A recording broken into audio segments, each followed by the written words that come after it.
Vamos com o técnico Eduardo Souza, que já está posicionado, vai nos atender aqui primeiro aqui na Band News FM. Eduardo, parabéns pela vitória, mais uma no Campeonato Goiano, Atlético 100%, um clássico pela frente.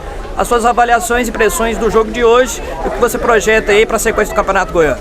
Boa tarde a todos. É importante vencer, né? Eu acho que a vitória ela te dá tranquilidade para você trabalhar, para você corrigir os erros. Um jogo difícil, né? Sabemos que a dificuldade de jogar em Porá, um time fisicamente muito forte, um campo, apesar dele a bola rolar bem, não é desculpa, mas alto, né? Então ela dá um pouco de dificuldade para o jogo de parte técnica, então ele acaba sendo um jogo muito de bola longa, primeira, segunda bola aérea, né? O Iporá muito bem treinado. Então o importante, né, foi a reação que nós tivemos, né, no segundo tempo, depois aí dos 20 minutos.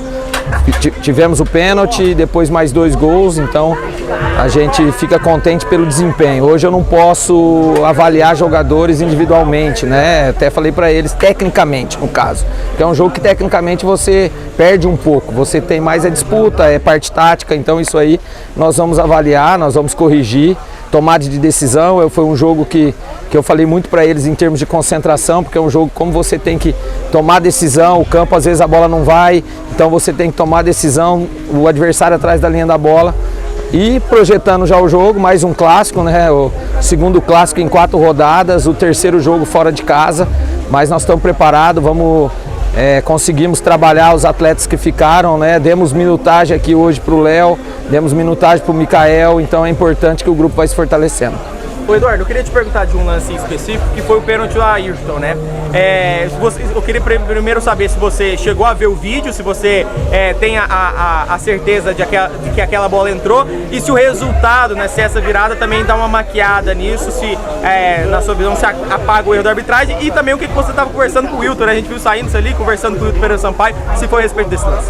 Não, primeiro do Wilton, acho que é um orgulho para todos goianos, né? O que o Wilton fez na Copa, eu falei para ele após o jogo que a gente torceu muito para ele, porque eu acho que o futebol brasileiro primeiro se valoriza com um árbitro dessa grandeza e depois o futebol goiano, né? Então foi isso, o lance na hora chegou pra gente, foi um lance rápido para quem estava do banco, mas a TV ela já parece que passou que a bola entrou, né? A gente fica chateado, até porque o Bandeira ele tá ali para isso, né? A 5, 6 metros, mas a gente não pode culpar, faz parte, né? E mesmo que nós tivéssemos um empate ou a derrota, eu não ia acreditar isso, porque é um ser humano, a gente tem que entender que a gente, todos nós, eu como treinador erro, acerto, os jogadores e a arbitragem também. Então só outra pergunta? Só conversa com o Wilton na saída. É isso, então o Wilton a gente só parabenizou ele, é um árbitro que a gente fica muito contente de ter um árbitro desse no nível goiano. O Eduardo, como é que você vem acompanhando aí essa situação toda envolvendo o Gabriel Baralhas, né? Um jogador importantíssimo para o seu esquema tático, para a temporada 2023. Claro, cabe à diretoria decidir o futuro do atleta, mas compromete de alguma forma todo o seu trabalho para a sequência da temporada, né, Eduardo? Você frisou bem, isso aí cabe à diretoria, né? A direção sabe o aspecto financeiro, o ano que nós temos pela frente, a gente sabe que uma queda de divisão, a receita ela diminui muito.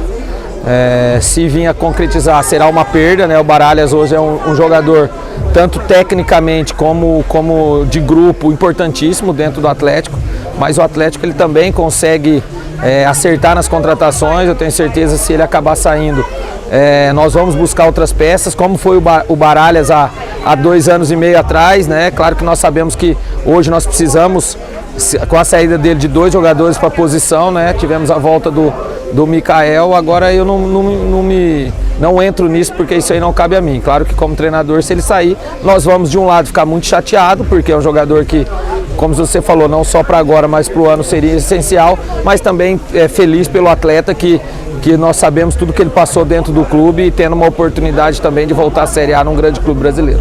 Eduardo, você falou que não ia avaliar jogador de maneira individual, mas eu queria te fazer uma pergunta mais na questão tática da sua equipe, porque a gente está acostumado a ver campeonato de base, a gente está acostumado a ver o Thiago Medeiros como o primeiro volante, e hoje a gente viu o Thiago Medeiros muito enfiado, muita hora do lado do Daniel, do lado do Shailon.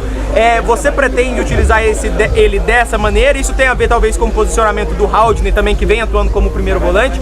O que você pode falar a respeito desse posicionamento do Thiago Medeiros? Não, quando eu falei que eu não vou avaliar individualmente, é tecnicamente, né? Eu não posso avaliar hoje os atletas tecnicamente, um erro de passe, uma triangulação, porque às vezes a gente sabe da dificuldade que trouxe, né? O gramado, volto a repetir, o gramado está bom, mas está muito alto, então a bola fica mais lenta, você acaba tomando essa decisão. Quanto ao Thiago, pareceu muito o que nós fizemos com o Baralhas, né? O Baralhas no Ituano era um primeiro volante, aqui no Atlético a gente viu muita força física nele, uma chegada muito boa na frente, né? E a gente acabou utilizando ao longo desse tempo, migrando ele para ser também um segundo volante. E o Thiago é um primeiro volante, como você falou, mas é um jogador que não tem tanto uma estatura, né? Não é um jogador em biotipo muito forte, às vezes no primeiro volante, principalmente no jogo de hoje, que você teria muito bola longa, muita primeira disputa aérea. Então nós preferimos deixar o Haldney um pouco mais por trás, que é um jogador, apesar de também não ser esse primeiro volante de característica, e liberar o Thiago. E eu acho que ele fez uma grande partida no primeiro tempo, né? Ele chegou na frente, cabeceou em gol, chegou 2 ou 3 bolas cruzadas, amarelou. No segundo tempo, claro que aí o jogo ficou muito físico e a gente abriu um pouco com o Shailo vindo para jogar de ala, então nós preferimos pôr o Mikael, né, adiantar o Haldney numa função que ele também está acostumado e também aumentar a estatura com o Mikael. Mas o Thiago é um jogador que nós vamos trabalhar sim, ele tanto como primeiro, mas também como segundo, que nós vemos muito potencial nele. O Shailon havia sido o cobrador do clássico, né, da penalidade máxima, hoje o Ayrton, né, porque pela opção do Ayrton, sem querer crucificar o jogador que foi o herói da partida, mas a tendência natural seria que fosse o Shailon o autor, né, professor? Não, o Ayrton é um cara que bate os pênaltis, né, tanto é que na final, na semifinal, se eu não me engano, o Copa do Brasil, ele bateu as finais lá contra o Olímpia, não me engano, nas disputas de pênalti, ou contra o Cuiabá, treina bastante. O Shailon treina também. Às vezes quando você pega uma sequência de cobranças, né, com o mesmo batedor, o adversário estuda e a gente não pode crucificar ele até porque a bola entrou, né? Então é complicado você crucificar nesse sentido, mas nós temos 2, 3 cobradores e a gente fica muito contente que isso que nós falamos para o grupo, você conseguir na adversidade crescer, e o Ayrton demonstrou isso. Ele errou o pênalti, entre aspas, mas depois teve a tranquilidade de fazer 2 gols da vitória que nos ajudaram muito. Eduardo, rapidinho, porque o pessoal do ônibus ali tá querendo voltar para Goiânia. Eduardo, eu queria te perguntar a respeito de um jogador específico, o Léo Gomes, né? Porque é um jogador que joga como lateral hoje, fez a sua estreia como lateral e também pode jogar como volante. Você imagina ele talvez suprindo a ausência que o Val deixou, ou você imagina ele realmente como um lateral? Não, eu acho assim, o Léo, ele ficou muito tempo sem jogar, né? Ele voltou no Grêmio nos últimos jogos. Então, para você já voltar numa função que ele fez, ele foi segundo volante, no Boa Esporte, né? Mas há 5, 6 anos atrás, no Grêmio ele jogou só de lateral. Então é uma readaptação, ainda mais para um jogador que ficou muito tempo. A princípio nós trabalhamos ele na lateral, mas vocês veem no dia a dia que nós estamos também trabalhando ele ali numa necessidade de jogar como um segundo volante. E falando do Léo, a gente fica muito feliz, né? Um jogador que veio, trabalhou, passou por todas as séries de avaliações dentro do clube. Eu até falei com ele hoje ali, depois, parabenizando. E assim, hoje na postagem do Atlético, da contratação, a gente viu muitas mensagens de apoio do Grêmio. Então, um jogador que sai de um clube, fica quase 2 anos sem jogar, e você ter postagem do Grêmio que era para ter renovado, porque saiu, mostra que é um grande jogador e uma grande pessoa. Obrigado, então.